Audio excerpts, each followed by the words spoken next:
मैंने सोचा मैं तुमसे अपनी बातें शेयर करूंगी। तुम्हें पता नहीं है मैं कितनी टेंशन में हूँ। मुझे कुछ समझ में नहीं आ रहा था। अम्मी से भी कुछ शेयर नहीं कर सकती थी। सोचा तुमसे बात करूंगी, तुम मेरी प्रॉब्लम का कोई हल निकालोगे, लेकिन तुम तो। अनुषा कहाँ जा रहे हो? रुको, प्लीज बैठो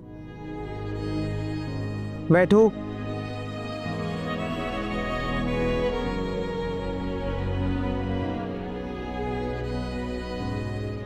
क्या करूं मैं, कैसे समझाऊं अशर को?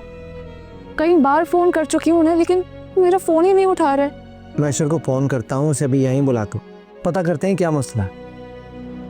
नहीं वाज, प्लीज कोई बेवकूफ़ी मत करना। अनुषा यार यही ठीक है, मुझे बात करने दो ईश्वर से। उससे पता चलेगा कि हम दोनों यहाँ साथ हैं तो कुछ और ना समझ ले।